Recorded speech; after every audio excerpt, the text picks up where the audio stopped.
Alonsa de Ribeira pecha con récord de facturación un mes de agosto, o seu primeiro mes de apertura. A especie máis destacada foi o cabalón, seguida do xurel, o lirio e a ameixa rubia. Alonsa de Ribeira supera con éxito o primeiro mes de apertura, malia a dificultade do comezo nunha instalación onde operan uns 400 maioristas e minoristas e centos de mariñeiros. Un mes despois da apertura se reina a normalidade. Así o explicou o xefe de Alonsa, José Antonio Vilar. Pues el balance del primer mes positivo, sin duda.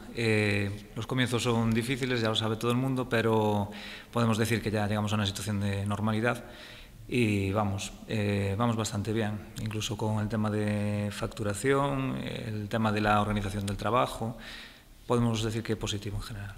Alonsa de Ribeira non só funciona correctamente, senón que mesmo medrou a facturación un 32% con respecto ao mes de xullo, logrando este mes de agosto récord en facturación dun mes de agosto da última década.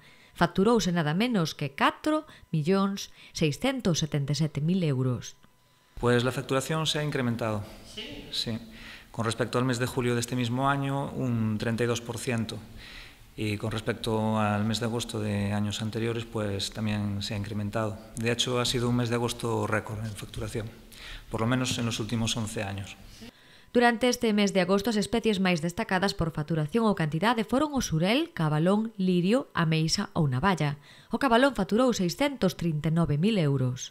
Esperemos seguir en esta línea. A ver, hay que decir que estos meses son meses fuertes, sobre todo hubo mucho cabalón, esa especie se descargaron muchas toneladas de pescado, pero bueno, teniendo en cuenta que en el nivel de producción del resto de los meses esperamos seguir también una buena línea. Navajas se vendieron el mes pasado 19.462 kilos. Y de congrio, que es una de las especies principales también, o fue una de las especies principales el mes pasado, pues 48.363 kilos.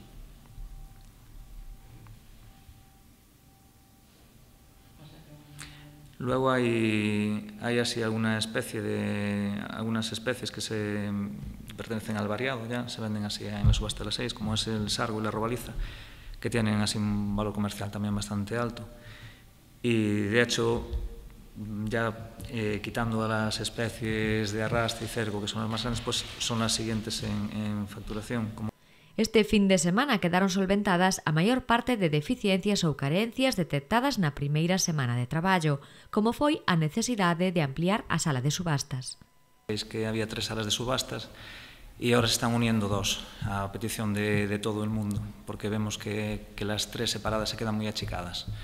Y desde el punto de vista operativo era muy difícil hacer algunas subastas como la del variado. Ahora esperemos que con la unión de las 2 salas pues consigamos trabajar mucho mejor.